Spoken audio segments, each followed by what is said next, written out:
Rock and roll. Kia ora, brother. How are you? Good, Talofa. How you doing? Is it weird starting off with Talofa when we've just done the math and realised that you may be Samoan, but you're not in Samoa. You're not in Aotearoa. You're in the USA of America. So where are you living and what's going on, buddy? So I live in pretty much Lehigh, Utah, so south of Salt Lake City. So I'm doing insurance. That's my profession. But right now I've fallen in love with content creation. So I've been focusing full time on that as well. Now, one of the reasons, or the main reason I actually was interested to have a chat with you as well, Junior, is when I came across your content, it was this funny mix of humor and care and music and this kind of this intersection of all these kind of cool things, which, you know, if you're Māori or Pacifica or whatever, it was like you get down with a bit of boogie, down with a bit of humor, down with a good little bit of music and whatever. But more importantly, is as a, I would maybe say you're a creator on the rise, would probably be fair to say, but also the the mix where the passion of creation for you is clearly pure and real. And now you're starting to mix into the world of now you're getting viewers, now you're getting followers, now there's going to be brand deals, now there's going to be this commercial element. And the intersection of creativity, content, and commerce is always something that I love sort of chatting through because it's such an evolving beast, especially with the algorithms and all the rest of it. So maybe we'll wind back a little bit. Life's cranking away. You realize you got a bit of banter. What was the moment you decided to step out from, I guess, being I guess private to public or a line in the sand or something? Was there a moment that you specifically were like, hey, I want to start creating and going in the public eye? Hey, this makes sense. Like, was there a moment to go from public to private and whatever? And talk me through that. Maybe we'll start there. Oh man, so it was, I would say August 2020, beginning of August. And I was like, man, should I get into the content creation space? Because I really have a lot of good ideas. But for the longest time, I was scared to put my content out there.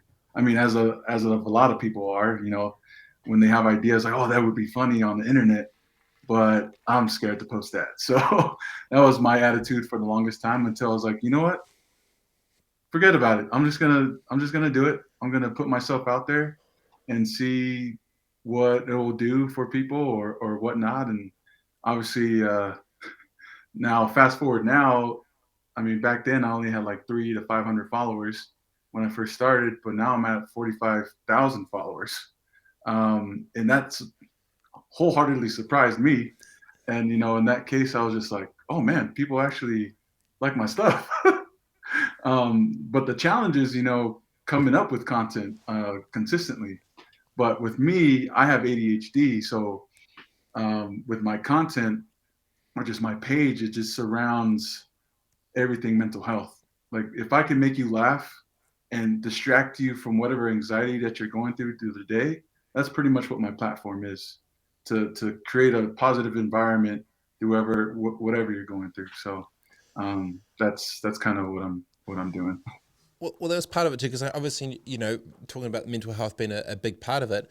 The bit that I find intriguing is when you're utilizing your skill set as an outlet that can actually scale value to others through digital platforms, right? Like, so your headspace is not, hey, let me do this for the gram and let me get famous. It's actually, hey, there's these things in my head which I want to create for myself, and the byproduct of that is also then potentially helping other people. But you said something right at the start, which I want to jump into for a sec, Junior, was the fear of putting yourself out there, in New Zealand, if you stand up outside out from the rest of others, it's called the tall poppy syndrome. They cut that shit down. Everyone's like, stuff these guys. He's doing good for himself, whatever.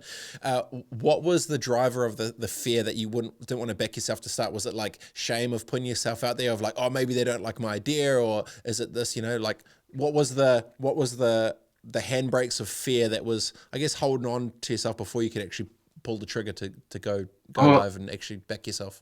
I think it's just like criticism. I was always conscious of criticism, like especially in sports. I played football, volleyball, and hey, don't do it that way. Coach like would say, hey, don't do it that way, and I kind of like did that and applied it to content creation. Like, oh, I shouldn't do it that way because it might be dumb. So I've always had these voices in my head, and that's what really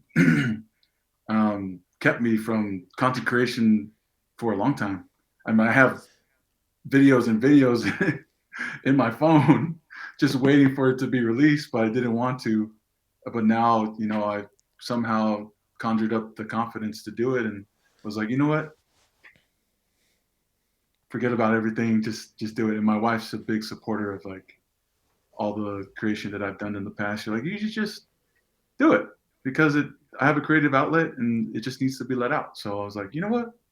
You're right. So I'm just going to do it, regardless of, all that. So. Well, it's that fair. The other thing is, well, that's going to come with it is, the bigger you get, the more eyeballs going to be on you, and the more eyeballs, the percentage of it. Have you thought of a formula of how you navigate that criticism when you decide to put yourself out there? Have you thought through, like how do you approach the headspace of the feedback of others, or, as much as, even though your intent is right, I'm sure if someone says this dude sucks a million times, if you get a million followers and you've got 10,000 different people saying you're a piece of shit, it probably not going to feel so good. So have you thought about like the future wave of how you navigate? Because everyone that's become successful has a mental formula that they work through, or they've got their own sort of process or thing. Have you like started to think about that? Have you dealt with that already after you decided to put yourself out there, how it sort of rolled? Talk me through that. Yeah. So as much as I'm emulating positivity with my content and trying to spread good cheer, I feel like there's an opposition in all things, and I am getting, ragged on all the content that I am creating. And the formula to that, and the cool thing is that I respond back to negative comments with positivity, saying, "Hey, I saw that you commented something mean about my content. I don't know what you're going through. I hope you're doing well, but yeah, I hope you're having a good day." So basically, that's what I've been doing, other than usual Samoan anger, like cussing the hell out of them. What's your address? I'm coming to your house. We're gonna fight. No, no, no. So basically, trying to surround positivity on all things, especially with the negativity. So, and honestly, I've been getting positive feedback on that too. So battling negativity with positivity. So that's what I'm doing. Well, level one is, you can reply back to one, but as soon as you get to 100,000, 200,000, 500,000, million, you don't have the bandwidth to actually be able to scale that thing. So you're going to do it. But, one of the things I've thought about when, that's why I wear this little thing on my wrist that says learn, share, repeat. This idea of, who do I know? Who can I get to talk to? How do I, constantly, pass that on to others or whatever, is the price of putting yourself out there comes at a cost. But for me, the way I think of it is net, if it's going to be helping others, the bad stuff is the cost of doing business. And as long as my ratio is high enough, it's okay.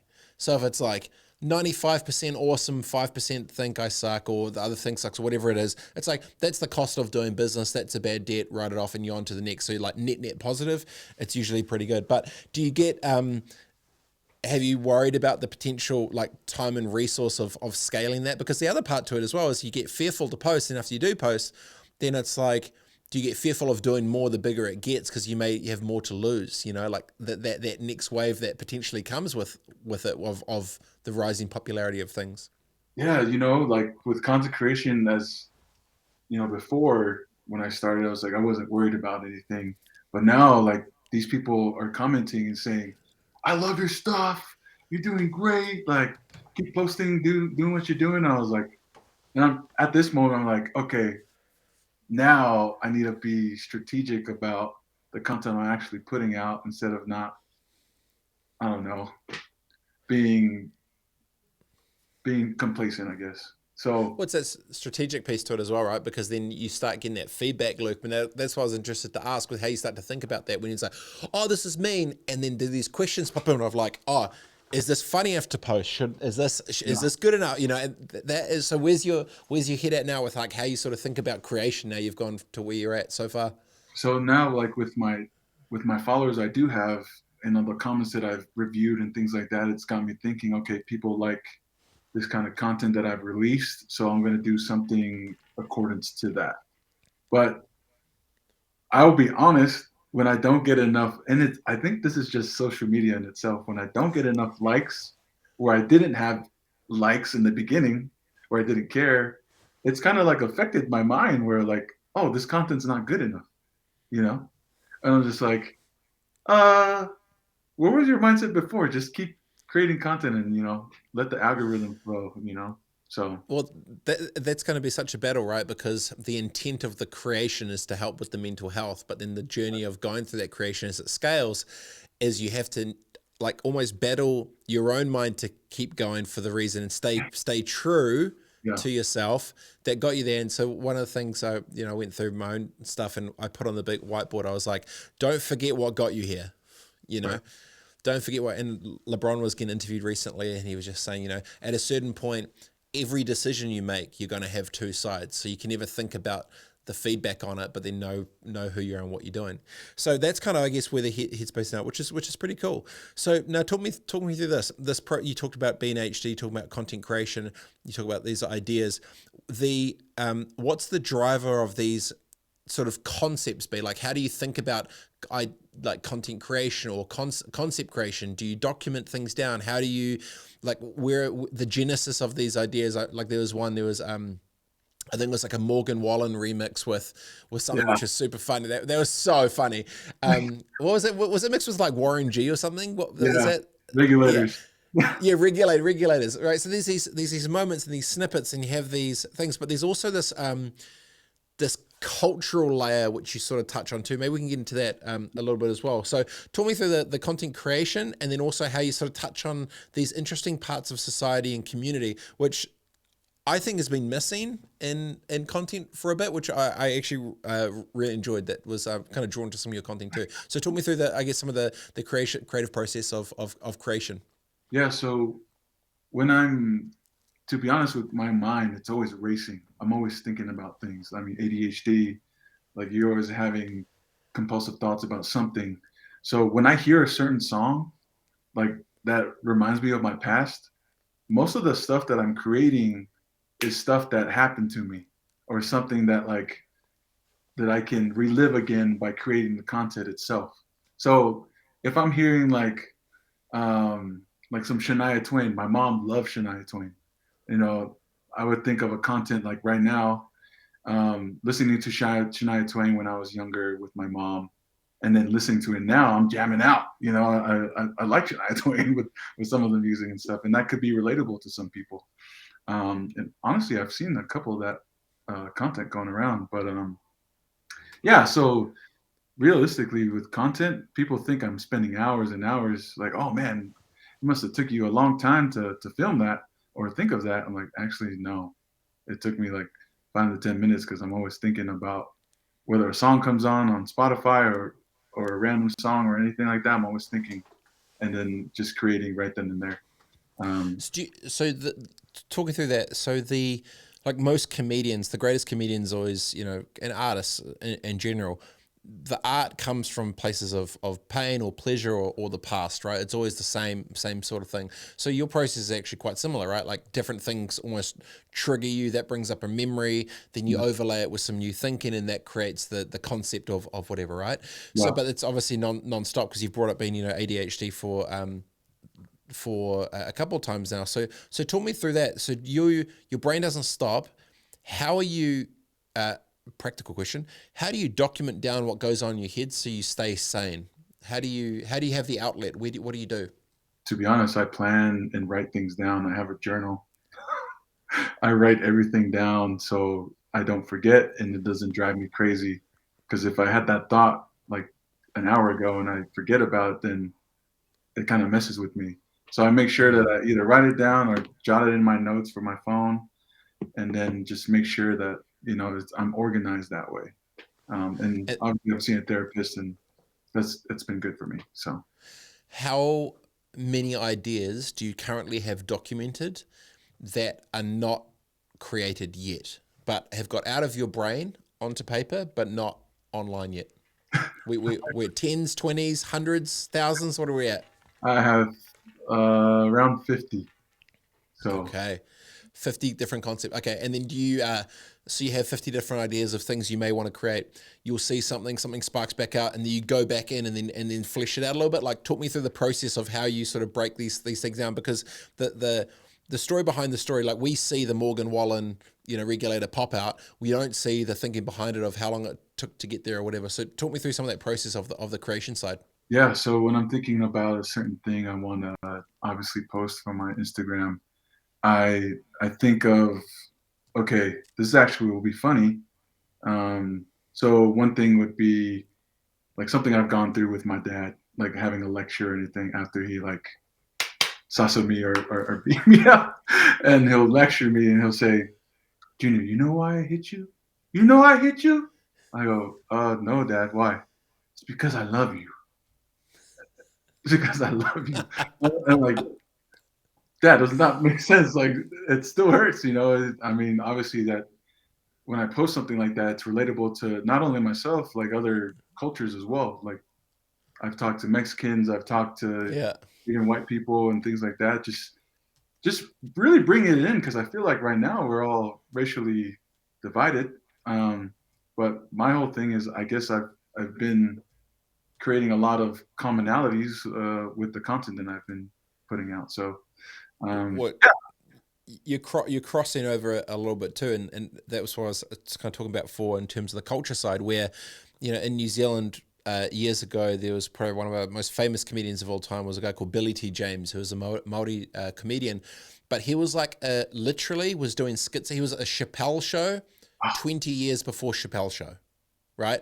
It was early 90s, like just classic things, but he would cross over this mix between white culture and brown culture in New Zealand and Pacific culture, and he would do it with humor, and he would run this line down the middle. And what was cool about one of the ones he did, and I keep coming back to the Morgan Wallen regulator thing, was someone then remixed it, and it was basically, it looked like some full redneck American dude with the goatee thing on, and he's just there like full like America, like he just looked full American cowboy redneck, like hickey white shit, right? But he's there and he's listening to it and he's just like not impressed. But then it was funny, by using content with the right way, with the right humor, then he buys into it. It's like you pull and draw them in, which kind of crosses that culture, because you'd never usually have this one to the other. Do you, out of those 50 ideas, is there this running theme that you kind of see between like unification or like people, and like there's something in there which is comedically kind of genius in many ways, because you're hitting the touch point of culture but done through humor and content. yeah, so it's so funny you talk about that because with that video, I think that's almost at 2.5 million views now, which is crazy and still being liked, and I'm still seeing notifications on that. But a lot of people, especially white people, because obviously the theme is like when my white friend invites me to DJ at their wedding, whatever. A lot of white people on there are like, who doesn't know regulators? I was like, I know plenty of white people that don't know regulators, including my wife. I mean, she's from Utah. Like she was born and raised in Utah. She didn't even know who Warren G is. So yeah, there are groups of white people that don't know who that is, and that's what I was relating towards that. And but anyways, what I was getting to, like the content creation behind it, white people are like, hey, I'm white. This is really funny to me, actually. And I can see why it's so funny and relatable. And, other races on there like, dude, this is classic. This is awesome. Keep going with this content. Next person, the Mexican goes, hey, do the Mexican wedding, or like do a retirement home or something like that. And, I've obviously gone line with that rhythm, with that motion. So some hit, some don't, but it's fine. But there's something to it where when you hit that thread that hits both sides, it pops because it's true. It's at 2.5 million because it's true. It's at 2.5 million because there's this, but you're hitting that under. And what's cool too is when you finally see, the other side almost convert over, when all of a sudden then you've got the dude who would never have heard of or hates regulators nodding his head along and then into it because it's got something that he can attract into.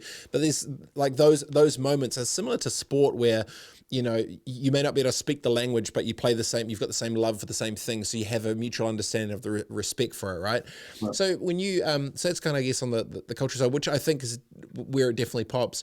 So when you think about the expansion now of what you're doing with the mission behind it, especially around this mental health side,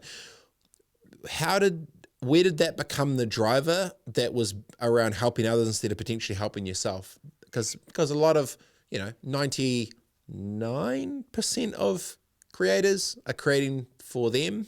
And then this, when it's such a core part of it, for you creating for others.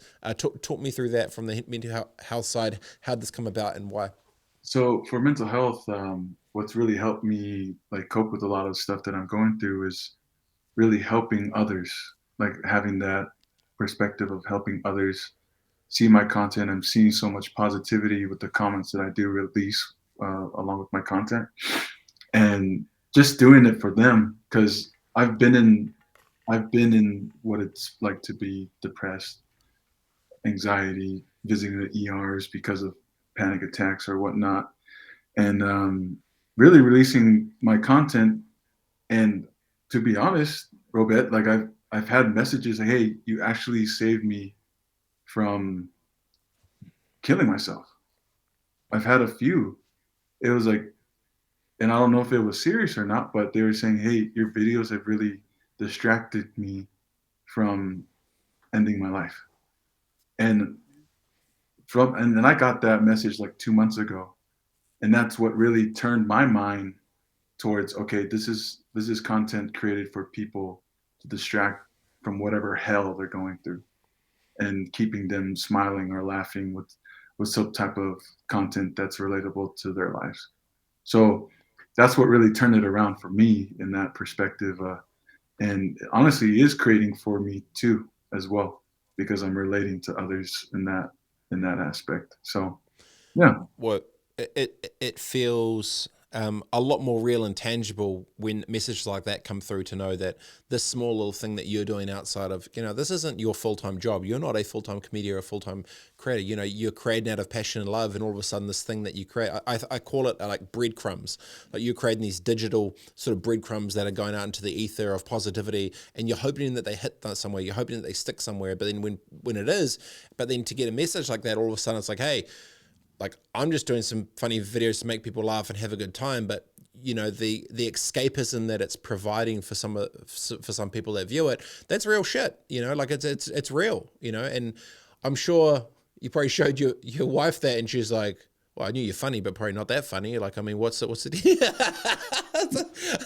Like, fucking saving lives on YouTube and Instagram. Jeez, like how heavy is it to actually get a message like that? Because I'm imagining there's probably not too many people that have got messages like that. It must be humbling.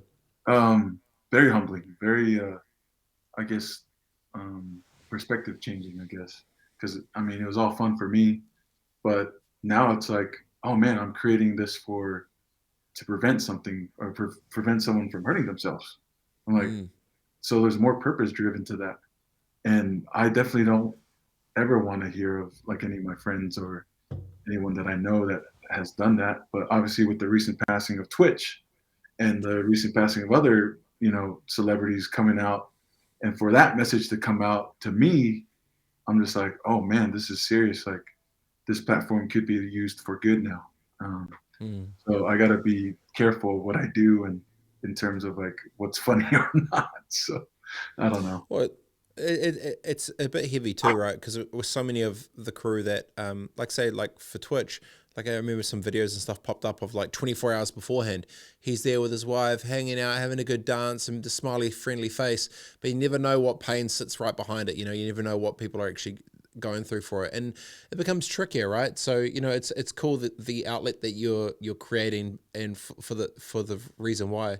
So where does your headspace go when you think about, you know like what does success kind of look like for you? Like what does winning look like? What will a win be in your mind when you think about the sort of career path that you're, I guess it's a side project that's starting to get it kind of crazily out of control, awesomely cool, but at the same time, your brain obviously goes to some spots of going, oh, geez, where's this going to? So when you think about where this road is sort of starting to head now that you're doing what you're doing, what does that look like? So now with the kind of attention I am getting with social media, with Instagram in general, it got my mind thinking that, I'm in the mental health space. I'm seeing a therapist. I would like to create some kind of program where mental health therapy is free for people. I don't know if there's a program out there. I'm fairly new to the content creation game, so um, I think my thing now is trying to find people or brands who are kind of on that same mission as me to find that kind of care for people that are in need. I've had a Mm. couple people from LA say, "Hey, I probably have ADHD, but I can't afford to get a diagnosis, or I don't know who to go to. Do you have any resources?" And unfortunately, I don't, because I don't know who to talk to. But for my platform that I have created, I now go live on Monday at 9 p.m. and Friday 9 p.m. Mountain Standard Time for people that need to have an outlet, leave their comments, or if they want to hop on live with me and talk about what's going on, so other people can hear and kind of relate to one another and build each other up, and continue the life that we're meant to live. So that's kind of what's going on. Well, I saw that that pop up, and you had a few of the bros and stuff jumping in and having a good chat. That was part of the next bit I was actually going to get into was it's not often that tough men talk about soft things. Right. you know, you know. So that driver, it's becoming like in New Zealand, it's becoming a lot more. Except I mean the classic would be tough man. It's like, oh, just suck it up, drink a cup of concrete, harden up your pussy, yada yada yada. It's the same kind of like soundbite, right? And the reality is, a lot of these men struggle. A lot of these men are going through their own battles, but there's no safe spaces for them to feel like they actually can.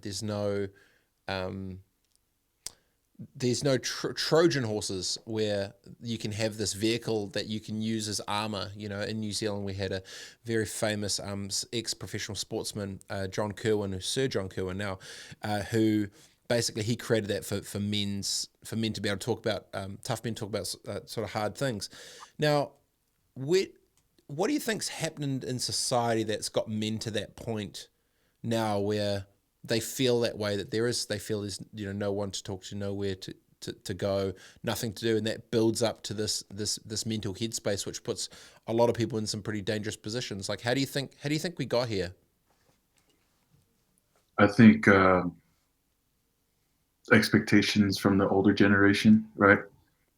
I think that's why. I mean, my parents, my dad especially, he grew up in Samoa with no parents. Like his parents kind of like, all right, we're not going to deal with you anymore. Go live with your uncle or something. And he Yeah, had to live from house to house in Samoa. And if anyone's ever been to Samoa, it's pretty much huts and villages and things like that. And for him to live in that space and survive out of that, he took that experience, and obviously when I was born, brought me to Anaheim, California, where I was raised, and wanted me to never make him feel, or never make anyone feel like he felt that his parents treated him. You know, so I, and it comes from generational trauma. I think well, your dad or my dad did this, or like have you heard the argument in Rush Hour between Jackie Chan and Chris Tucker? Well, my dad can catch a bullet, oh yeah, get caught up all yeah, My yeah, dad catch a bullet, and it was funny at that moment, but there was arguments, there's arguments. Oh yeah, my dad did this, my dad did that. Oh yeah, my dad threw me out a window and beat me with the vacuum, and I think we were supposed to be built into toughness to handle the things of the world. But as things develop in the world and become new, us become new to that thing. Like, how do we build Mm. toughness to that? So I don't know. Well, it's a tricky one. 'Cause I think you hit on something with the generational side of things. Our parents' generations, if it's, if you're 60 or, I don't know, 50, 60, 70 now, whatever, um, it was like, she'll be right, harden up, let's get into it, boom. It feels it's changed now where, like, parents today are like, how are you feeling? What's going on? Whatever. Do you think that it's going to take like another generation of our kids then coming up where that's their normal to, like, it's become a lot more normal now in 2023 to talk about mental health, mental well-being, whatever. Like, yes, it's kind of getting used in some places with, some tick the box stuff with not really care. It's just like kind of they're treating it like a campaign without too much consistency. But do you think that, your children's time, that next gen up, that will be, normalized to actually care and to have, a lot more easier for tough men to talk about harder things? Yeah, so I think as the years continue to progress, I think our children will normalize it. Right now, it's in the starting stages. You, Um, yeah. Obviously, with like the recent passing of celebrities and things like that due to mental health or suicide, it things are starting to open up for men to be able to express their feelings, emotions.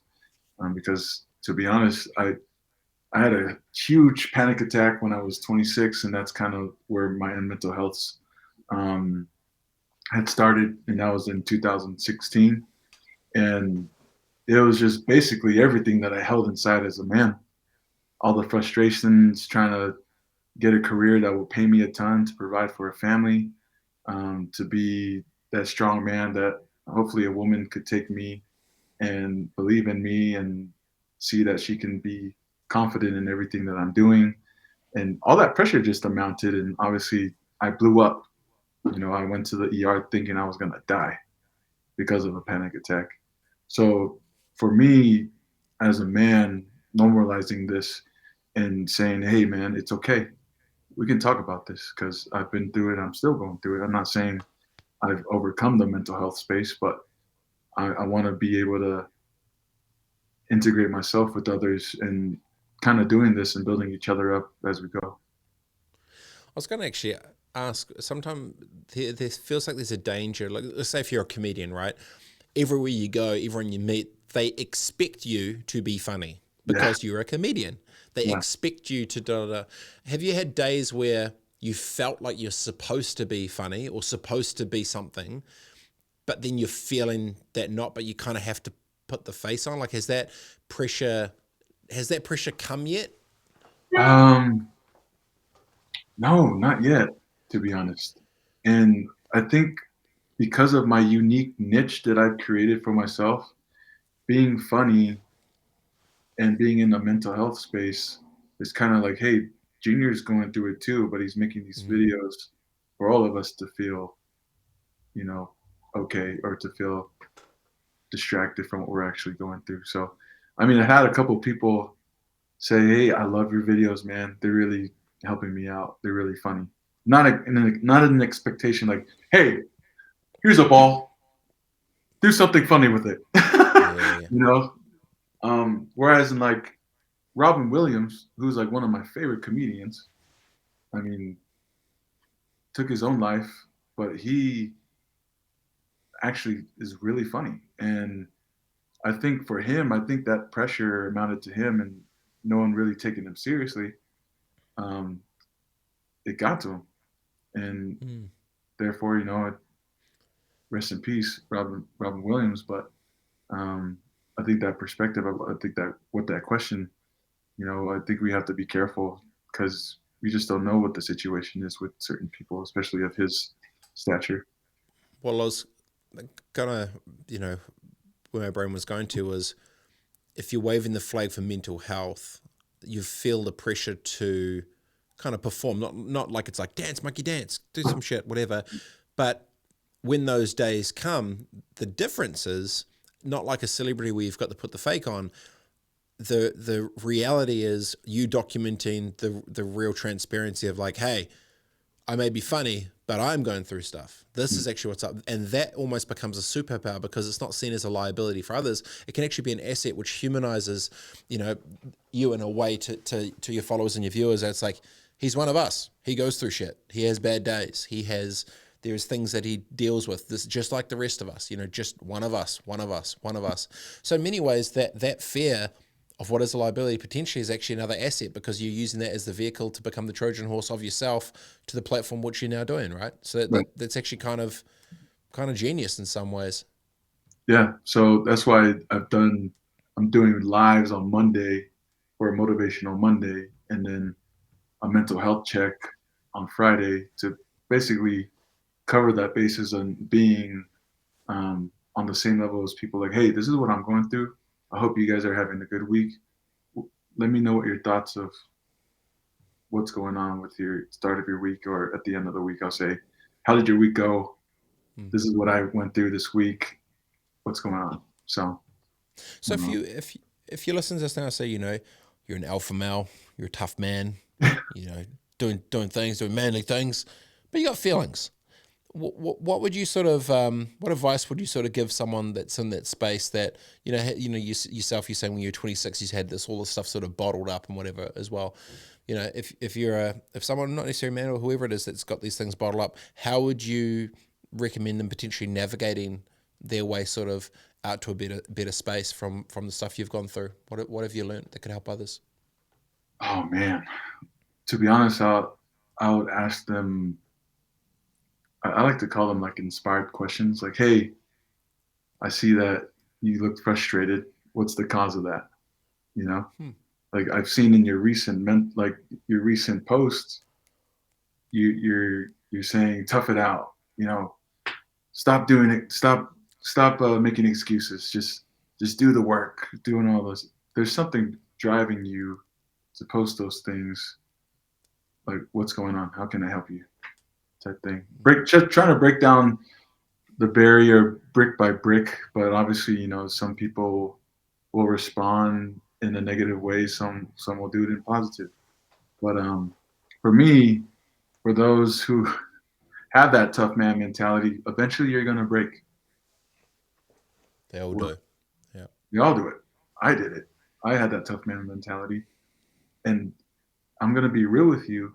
You're gonna break eventually, and if you Hmm. don't take care and obviously alleviate those feelings, all the traumatic things that happen in your life, you're gonna be just like me visiting the ER, thinking you're gonna die because your mind just got too much, and obviously it sends signals to your body. Um, Well, yeah.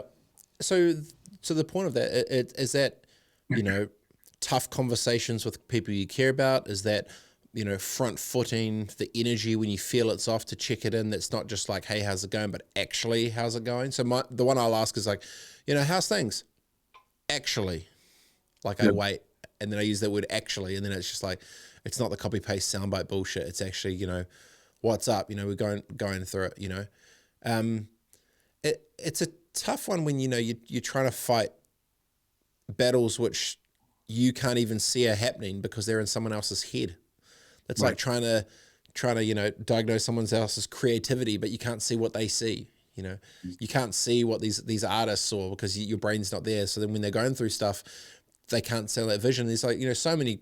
Like some of the times I still am so tripped up when every time I like hear some of Kanye West's interviews, some of the genius stuff that he's talking about, he's just on a different frequency with his brain levels. And then some stuff you're like, bro, calm your stuff down. What are you thinking? But it's that same point of you can't see his genius sometimes, or you can't see some of the things that these you can't. And people have tried. I'm not just saying him an example, but more so the point being, whatever's going on in his head sometimes doesn't get articulated the best way. And I don't know whether that's the circle, but maybe that's part of it as well. Maybe it's having that really trusted circle around you. So, what percentage of men do you think? There you go. What percentage of men do you think don't have an actual tight circle around them? These tough alphas that you see externally, Oh man, but don't have an inside circle. What do you think the number is? I think there's a lot of lonely men out there. Um, and I only say that because I've had multiple messages DM to me saying, "Hey, I don't have a group of men that Mm. I can depend on." So if I were to give a number, I would probably say 80%.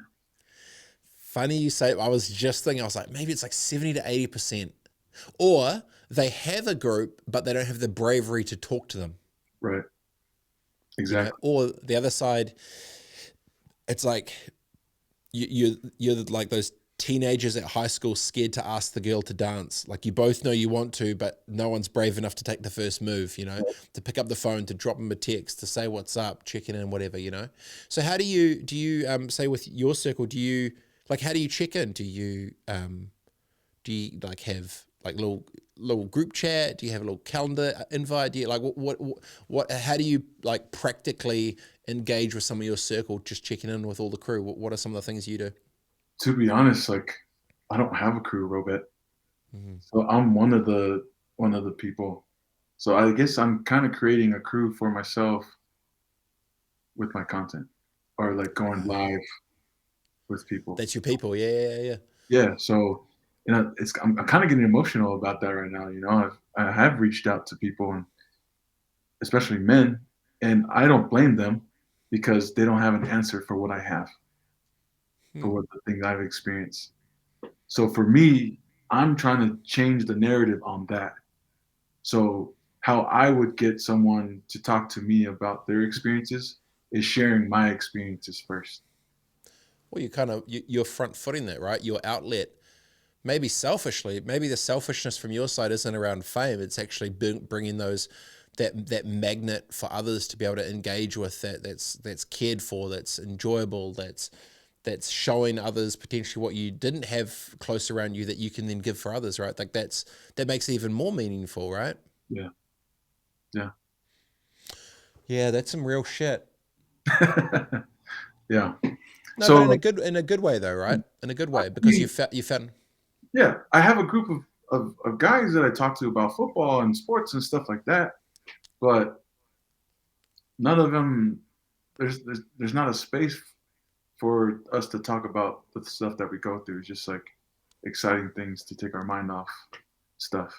What's escapism, right? And so maybe part of your platform by scheduling the outlet for others is actually the outlet for yourself too. The Exactly. Mondays, right? Yeah. Which is kind of genius. So the selfishness is actually selflessness, because the same outlet for yourself is also helping others. So it's actually one plus one. Plus you're creating content with it as well, mate. So you get a trifecta. You're helping them, you're helping yourself, and you've got the content going out the door. But it's cool, It's I do think your point, Junior, around the generational change is happening. I do feel that we're trending in the right direction, but it is flipping tough for more tough men to have tougher conversations, right? So if there was a final question before you go, I'm interested to know if you could wave the magic wand over all alpha males all around the world, all these rah rah tough guys, the too cool for who suck it up, blah blah blah. What would you wish upon them, or how would you like to see things change if you could wave your magic wand across it all?